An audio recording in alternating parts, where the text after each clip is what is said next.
This day in sports history. Hey, I'm golf broadcaster Matt Adams. The updated and expanded second edition of my book, The Golf Round I'll Never Forget, Golf's Biggest Stars Recall Their Finest Moments, is now available. Readers can expect to march with Arnie's Army at the 1960 U.S. Open, relive Jack Nicklaus's remarkable 1986 Masters win, and be amazed by the Tiger Slam. The Golf Round I'll Never Forget, Golf's Biggest Stars Recall Their Finest Moments. Pick it up where fine books are sold, including BarnesandNoble.com and Amazon.com. And welcome back to another edition of This Day in Sports History, a member of the Sports History Network. You can find more podcasts dedicated to teams, athletes, and sports of years past by visiting sportshistorynetwork.com. It's October 16th, and on this day in 1968, it was an iconic display of defiance. The Mexico City Olympics of 1968 became much more than a battle for gold, silver, and bronze. It became the flashpoint for protest to shine a harsh light on the treatment of black people in the United States. American Tommie Smith set a world record of 19.83 seconds in the 200-meter sprint in the morning of the 16th. His teammate John Carlos finished third, 0.4 of a second behind Australian Peter Norman. But nobody really remembers the record or the times. But what everybody does remember is what happened when Smith and Carlos stepped on the podium. Neither was wearing shoes, but both had black socks on, symbolizing black poverty in America. Smith wore a black scarf around his neck as a show of black pride. Carlos's unzipped tracksuit showed a bead necklace that was meant to honor black men who had been lynched, hung, and tarred, and who nobody shed a tear for or said a prayer for. All three of the men on the podium on that day wore the badge of the Olympic Project for Human Rights. Norman, a white Australian, had been an active critic of Australia's White Australia policy, and the founder of the Olympic Project, Harry Edwards, had encouraged black athletes to boycott the Olympic Games entirely. When the national anthem began to play and the American flag was raised, both Smith and Carlos bowed their heads and raised a black-gloved fist in the air. It was seen as a gesture of black power.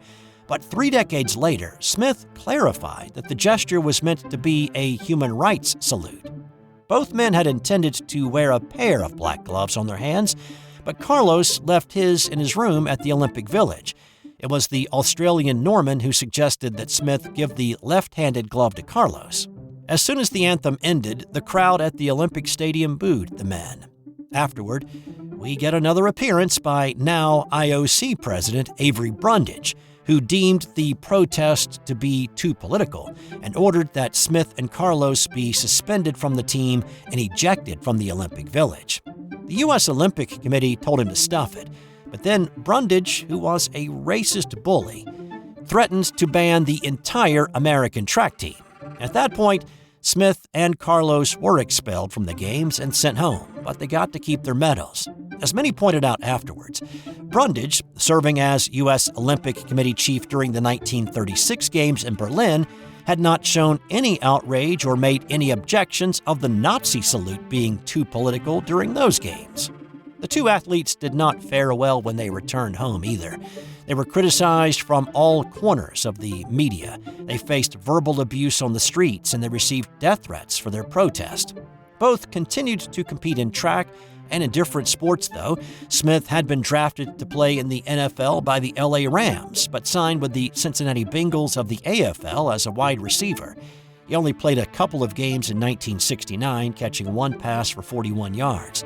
Carlos was a late-round selection by the Philadelphia Eagles in the 1970 NFL Draft, but an injury prevented him from playing any games with them, but he did wind up in the Canadian Football League, playing 1 year with the Montreal Alouettes. It was really not until about 30 years later that a thaw began to happen and Smith and Carlos stopped being vilified for their protest and began to be seen as inspirational athletes. San Jose State erected a statue on its campus in 2005 of the head-bowed, arm-raised moment as a tribute to the two men who had been students there in the 60s. The National Museum of African American History and Culture in D.C. commissioned a statue of all three men on the podium on this day. Now, Norman is a bit of an interesting case. While he did not formally participate in the protest on the medal podium, he was reprimanded by the Australian Olympic Committee and criticized by the Aussie media. Despite having the qualifying times to compete in 1972, he was not taken to Munich. His ostracization for supporting Smith and Carlos lasted into the 21st century. When Melbourne hosted the 2000 Olympics, he was not included in any of the celebrations or announcements, and it wasn't until 2012 that Norman's gesture was supported in Australia's House of Representatives as an act of heroism and humility to advance racial equality, and it came 6 years after his death. Both Tommie Smith and John Carlos were pallbearers at Norman's funeral. On this day in 1969, the Miracle Mets won the World Series. The New York Mets had only been a team for 7 years at this point, and they'd never finished better than ninth in the 10-team National League.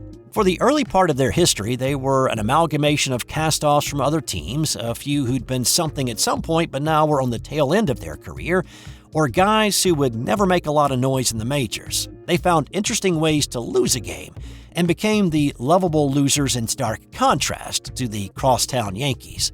But with the addition of Tom Seaver in 1969, their fortunes began to change. Seaver was the Rookie of the Year in 67, and then in 69 he won 25 games against 7 losses. 1969 was the first year of divisional play in Major League Baseball, and despite playing much better, they still trailed the Chicago Cubs by 10 games in the NL East on August 14th. But the Mets went 38-11 to close out the regular season. They were able to catch the flailing Cubs, and then they won the division by 8 games over Chicago. Now, that 18-game turnaround from being 10 back to 8 in front is one of the greatest flips in baseball history. But with the new divisions, they still had a National League championship to play. They dispatched of the Atlanta Braves in a 3-game sweep to make it to the World Series for their first time in franchise history, and they faced off with the Baltimore Orioles, a team that had zero trouble on their way to winning 109 games in a 3-game sweep of Minnesota in the American League Championship Series.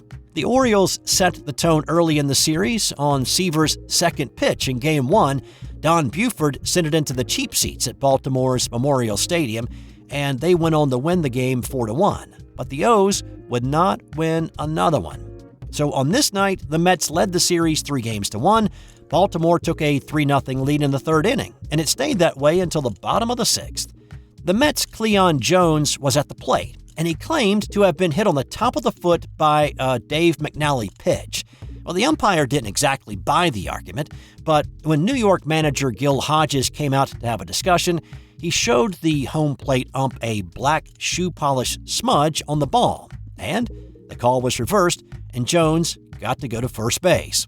Don Clendenin homered to make it a 3-2 game. In the seventh, the light-hitting Al Weiss, a guy who'd hit only 6 home runs in his career in his 8 seasons in the majors, hit a solo shot to tie it up at 3, and then in the 8th, back-to-back doubles gave the Mets their first lead of the game, and then a Boog Powell error allowed another run to score.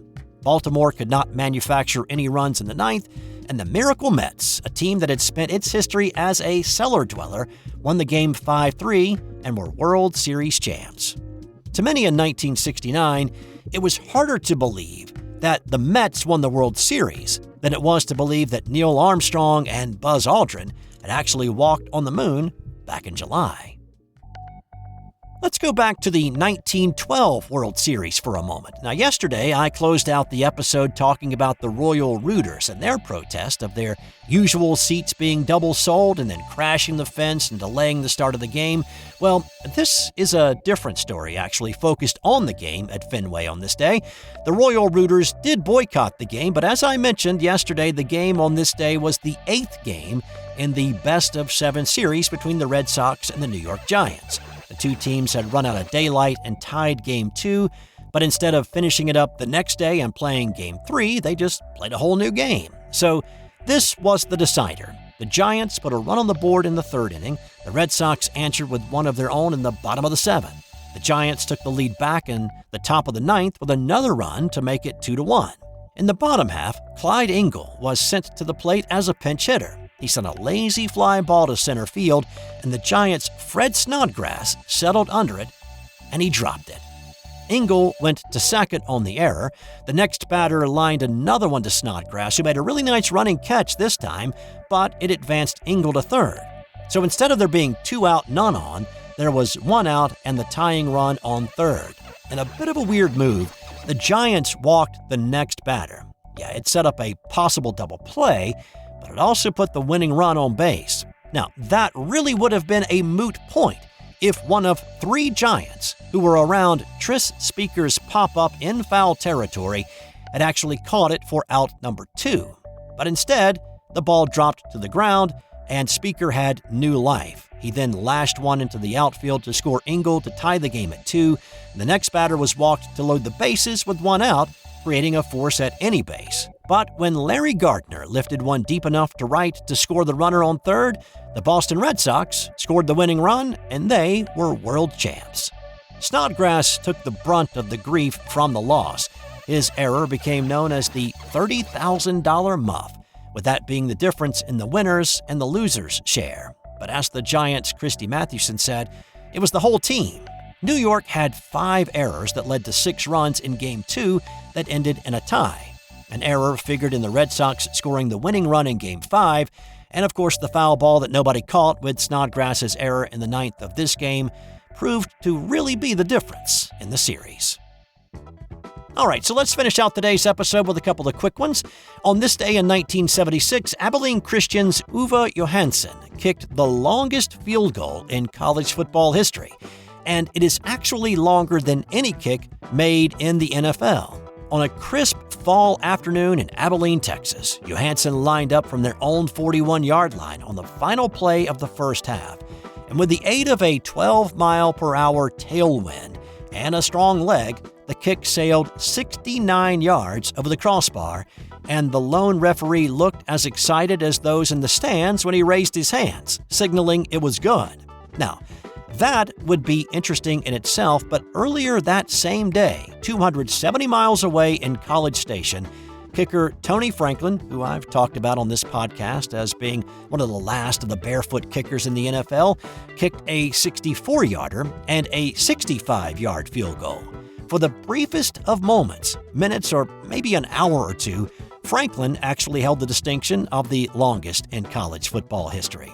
Uwe Johansson's 69-yarder is still the collegiate record, and those who saw it sail between the goalposts that day said it would have been good from 75. All right, that wasn't as quick as I intended, but here's a quick hitter.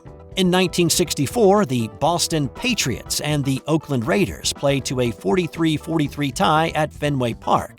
The Patriots rallied for 22 points in the fourth quarter to take a 3-point lead.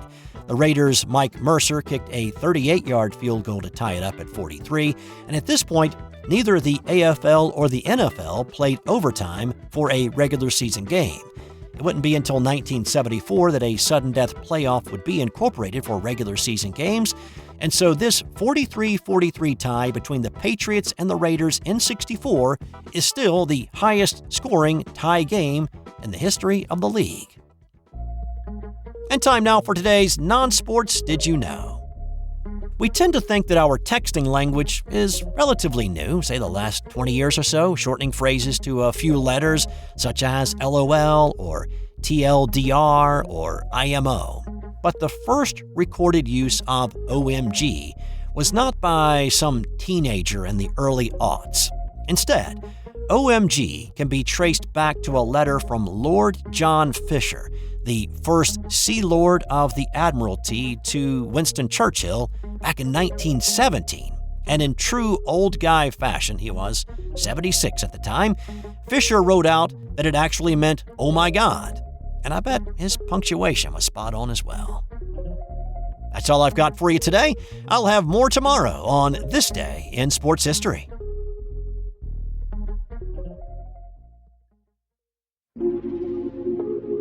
This has been an original Thrive Suite production. Hey there, sports history fan. This is Arnie Chapman, a.k.a. the Football History Dude, And I hope that you enjoyed this recent episode presented by the Sports History Network and were able to learn some good old-fashioned sports history knowledge nuggets. I started the Sports History Network back in 2020 with the mission to help podcasters find a community of like-minded sports history nerds, as well as helping aspiring podcasters to start their own shows. We have a little bit over 30 shows on the network right now covering all sorts of sports history, but as far as I'm concerned, we're just at the toothpick in the ocean moment, that can't even figure it out because there's so much more coming. We wanted to create the ultimate headquarters for sports yesteryear, starting with Podcast Network and our website, but we're going to continue to move into other mediums as well. And here's the cool part, because we want you to be part of our team. So if you're interested in starting your own podcast, or maybe being a guest on one of our shows, or who knows, maybe even writing an article for us over on the website. Seriously, all you gotta do is reach out to us on the contact page over at sportshistorynetwork.com. You can be as technologically savvy as a Neanderthal tapping on a stone trying to figure out this whole hieroglyphics thing back in the day. Again, it doesn't matter, because even if you don't understand the whole podcast space, we have a production team that can pretty much help you out with doing everything. All you gotta do, head over to sportshistorynetwork.com, head to the contact page, fill it out. That message goes right to me, and I'll reach out to you as soon as I can. But for now, dude, I'm through if you're through.